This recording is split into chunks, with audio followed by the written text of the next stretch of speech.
சென்னை மாவட்ட ஆட்சியர் அலுவலகத்தை முற்றுகையிட்டு இன்றும் இடைநிலை ஆசிரியர்கள் போராட்டத்தில் ஈடுபட்டிருப்பதான ஓர் அண்மை செய்தியை நாம் பார்த்து வரக்கூடிய நிலையில் விவரங்களை செய்தியாளர் ராஜேஷ் வழங்க நாம் கேட்கலாம். ராஜேஷ், இன்றும் இடைநிலை ஆசிரியர்கள் போராட்டத்தை முன்னெடுத்திருக்கிறாக. அவங்களுடைய கோரிக்கைகள் என்னவாக இருக்கிறது? அவருடைய கோரிக்கை தொடர்பாக பேச்சுவார்த்தைக்கு அழைப்பு விடுக்கப்பட்டிருக்கா?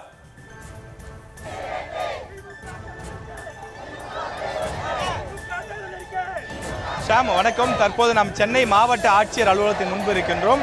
மூன்றாவது நாளாக இடைநிலை ஆசிரியர்கள் மீண்டும் இன்றும் போராட்டத்தில் ஈடுபட்டிருக்கின்றார்கள். இவர்களுடைய கோரிக்கை என்பது சம வேலைக்கு சம ஊதியம் வேண்டும் என்பதுதான் இவர்களுடைய கோரிக்கையாக இருக்கின்றது. தமிழ்நாட்டில் இடைநிலை ஆசிரியர்கள் இந்த ஈக்குவல் பே முறையிலே பாதிக்கப்பட்டிருக்கக்கூடியவர்கள் என்று பார்க்கும்போது 20,000 பேர் இருக்கிறார்கள். இந்த 20,000 பேருடைய கோரிக்கை என்பது எங்களுக்கு சம வேலைக்கு சம ஊதியம் வேண்டும் என்று அவர்கள் கேட்கிறார்கள். இவர்கள் 2009க்கு பிறகு இவர்கள் பணியில் அமர்த்தப்பட்டவர்கள். 2009 மே மாதத்திற்கு முன்பு பணி அமர்த்தப்பட்டவர்களுக்கு அதிகமான ஊதியமும், மே மாதத்திற்கு பிறகு அதாவது ஜூன் மாதத்திற்கு பிறகு பணியில் அமர்த்தப்பட்டவர்களுக்கு குறைவான ஊதியமும் வழங்கப்படுகின்றது. அந்த இரண்டு தரப்பினருக்குமான ஊதிய வித்தியாசம் என்பது சுமார் 16,000 அளவுக்கு இருக்கின்றது. எனவே இவ்வளவு ஊதிய முரண்பாடுகள் இருக்கக்கூடிய சூழ்நிலையில் நாங்கள் எப்படி பணியாற்ற முடியும் என்று கேள்வி எழுப்புகின்றார்கள். குறிப்பாக இவர்கள் எழுப்பக்கூடிய கேள்வி என்னவென்றால், நாங்கள் ஒரே பள்ளியில் ஒரே வகுப்பில் நாங்கள் பணியாற்றுகின்றோம். அப்படி இருக்கும்போது அவர்களுக்கு மட்டும் கூடுதலான ஊதியமும் எங்களுக்கு குறைவான ஊதியமும் வழங்குவது ஏற்றுக்கொள்ள முடியாது என்று அவர்கள் கேள்வி எழுப்புகிறார்கள். தொடர்ந்து மூன்றாவது நாளாக சென்னையிலே ஆர்ப்பாட்டத்தில் ஈடுபட்டு வருகின்றார்கள்.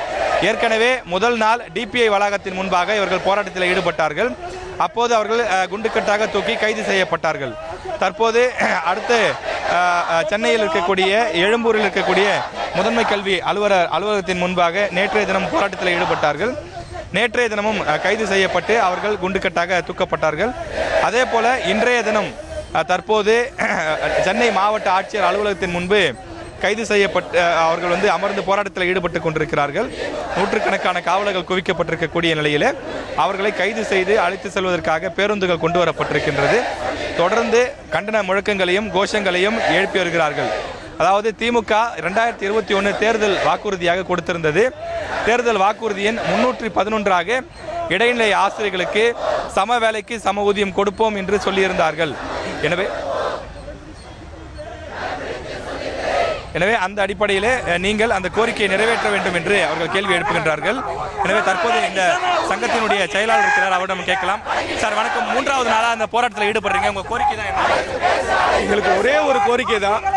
திமுக ஆட்சி காலத்தில் நடந்த தவிர திமுக ஆட்சியில் இருக்கும்போது சரி செய்யணும். நாங்கள் வேற எதுவும் புதுசாலாம் கேட்கல. இவங்க பறிச்ச எங்களுடைய அடிப்படை ஊதியம் அதுவரை மத்திய அரசுக்கு நியான ஊதியம் இடைநிலை ஆசிரியர்களுக்கு வழங்கிக்கிட்டு இருந்தாங்க. திமுக ஆட்சி காலத்தில் மத்திய அரசுக்கு நியான ஊதியத்தை பறிச்சாங்க. அடுத்து எங்களோடு வேலை பார்க்குற, எங்களை மாதிரியே வேலை பார்க்குற சம வேலைக்கு சம ஊதியம், அவங்களுடைய பணி அவங்களுடைய கற்பித்தல் எல்லாமே ஒண்ணுதான். நாங்கள் கூடுதலாக தகுதி தேர்வு முடிச்சிருக்கோம். ஆனாலும் எங்களுக்கு அடிப்படை ஊதியத்தை மாநில அரசுல இருக்க அடிப்படை ஊதியத்தையும் குறைச்சு கிட்டத்தட்ட 3,170 ரூபா அன்னைக்கு ஆரம்பிச்ச பிரச்சனை இன்றைக்கு ஒவ்வொரு ஆசிரியர்களும் மாதம் 25,000 ரூபாய் நாங்கள் இழந்துகிட்டு இருக்கோம். நாங்கள் பல முறை கோரிக்கை கொடுத்துட்டோம், பல முறை போராடிட்டோம்.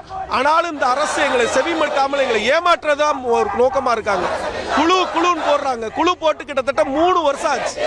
ஒரே நாள்ல முடிக்க வேண்டிய விஷயத்தை குழுன்னு போட்டு எங்களை ஏமாத்தி எப்படியாவது இந்த தேர்தலை பார்க்கணும்னு நினைக்கிறாங்க. இந்த முறை நாங்க என்ன நடந்தாலும் எங்களுடைய கோரிக்கையிலிருந்து நாங்க பின்வாங்க போறது கிடையாது. 2 நாட்களா, அதுல முதல் நாள் கூட பரவாயில்ல, 2வது நாள் நேற்று ஆசிரியர்களை அடிச்சு நிர்வாணப்படுத்தி, அரை நிர்வாணப்படுத்தி இந்த அரசு எங்களை கைது பண்றாங்க. நாங்க என்ன தீவிரவாதிகளா இல்ல ஆசிரியர்களா? தீவிரவாதிகளை பிடிக்கிற மாதிரி தேடி தேடி கண்டுபிடிச்ச ட்ரெஸ்ஸை கிழிக்கிறாங்க. இது எந்த வகையில நியாயமான விஷயம்? ஒரு அரசு ஆசிரியர்களுடைய ஆடையை கலைத்து அவங்க அடக்கணுமா? நீங்க கொன்னு கூட போடுங்க, நாங்க எங்க போராட்டத்துல இருந்து பின்வாங்க மாட்டோம். என்ன நடந்தாலும் பரவாயில்ல. இந்த உயிரிழப்பு ஏதாவது ஏற்பட்டா அதுக்கு தமிழக முதல்வர் இந்த காவல்துறையும் தான் காரணம். எங்களை கடுமையா அடக்குறாங்க, அடிக்கிறாங்க. பெண் ஆசிரியர்களை சித்திரவதை பண்றாங்க. கையெல்லாம் நேற்று உடைச்சிட்டாங்க. ஒரு பெண் ஆசிரியரோட கையை உடைச்சிட்டாங்க. ஒரு ஆண் ஆசிரியர் ஆபரேஷன் பண்ணியிருந்தார், அவர் வயிற்ற பிடிச்சு அமுக்கி அவர் ஆஸ்பத்திரியில் இருக்க நிலைமையில கொண்டு வந்துட்டாங்க. இதே மாதிரி நேற்று மட்டும் 10 பேருக்கு மேல மருத்துவமனையில் சேர்ந்திருக்காங்க. இவங்க என்ன அடக்குமுறையை கையாண்டாலும் சரி, எங்களை எஸ்மா டெஸ்மா குண்டர் சட்டம் மிசா காலம்னு என்ன போட்டாலும் சரி, எங்களுடைய இந்த ஊதிய முரண்பாடு கலையும் முறை நாங்கள் இந்த இடத்த விட்டு போக மாட்டோம். எங்க விட்டாலும் நாங்கள் போராடிக்கிட்டே தான் இருப்போம். இந்த போராட்டத்தை தொடர்ந்து விட்டாங்கன்னா தமிழகம் முழுவதும் இந்த போராட்டம் பெரிய போராட்ட அளவுக்கு வெடிக்கும். நிச்சயமாக நாங்கள் இந்த முறை போக மாட்டோம். திமுக கொடுத்த வாக்குறுதி, தேர்தல் அறிக்கையில் சொன்ன வாக்குறுதி, இதே கரங்களை பற்றி கடந்த ஆட்சியில் சொன்ன வாக்குறுதியை நிறைவேற்றணும். இதான் எங்க ஒரே ஒரு கோரிக்கை, வேற எந்த கோரிக்கை இல்லை. ஜெய ராபர்ட் இடைநிலை பதிவு பாசலுக்கு மாநில பொதுச் செயலாளர். இப்ப சமீபத்தில் நீங்க வந்து அந்த பேச்சுவார்த்தை நடத்தப்பட்டது, அந்த பேச்சுவார்த்தையில் என்னதான் சொல்றாங்க சார்? சார், அந்த பேச்சுவார்த்தை சும்மா கண் துடைப்புக்காக நடந்த பேச்சுவார்த்தை சார். அவங்கள இதுவரை நாங்க பார்த்ததே இல்லை. அந்த செக்ரட்டரி அவங்களுக்கு எந்த பவருமே கிடையாது. அவங்க சும்மா ஏதோ பேருக்குன்னு காவல்துறையினர் அவங்க எந்த ஒரு இது இல்லாம எங்களை சும்மா கூட்டிட்டு போய் பேச்சுவார்த்தை நடத்தணும்ன்ற பேர்ல கண் துடைப்பு பண்ணிட்டு இருக்காங்க. இதை முடிவு செய்ய வேண்டியது பள்ளிக்கல்வித்துறை அமைச்சர், மாண்புமிகு நீதி அமைச்சர், நிதித்துறை செயலாளர், பள்ளிக்கல்வித்துறை அமைச்சர். அவங்க தான் இதுல முடிவு பண்ண முடியும்.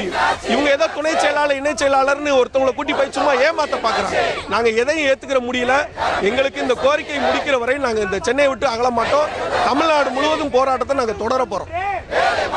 ஆசிரியர்களை பொறுத்தவரையிலே இந்த போராட்டம் தொடரும் என்று தெரிவிக்கின்றார்கள். அதாவது எங்களுக்கு இந்த கோரிக்கை என்பது ஒற்றை கோரிக்கை தான். சம வேலைக்கு சம ஊதியம் வேண்டும் என்ற கோரிக்கையை நிறைவேற்றும் வரை நாங்கள் இந்த போராட்டத்தை கைவிட மாட்டோம். எங்களை கைது செய்தாலும் சரி, எங்கே கொண்டு சென்று இறக்கிவிட்டாலும் சரி, அந்த இடத்திலேயே நாங்கள் போராட்டத்தை தொடருவோம் என்று சொல்கிறார்கள். இந்த விவகாரத்தில் சுமார் 20,000 பேர் பாதிக்கப்பட்டிருக்கக்கூடிய நிலையில் நீங்கள் கொடுத்த வாக்குறுதியை தான் நாங்கள் கேட்கிறோம். திமுக ஆட்சிக்கு வருவதற்கு முன்பு தேர்தல் அறிக்கையிலே 311வது எண்ணிலே குறிப்பிட்டிருந்தார்கள். அந்த வாக்குறுதியை நிறைவேற்ற சொல்லிதான் நாங்கள் கேட்கிறோம்.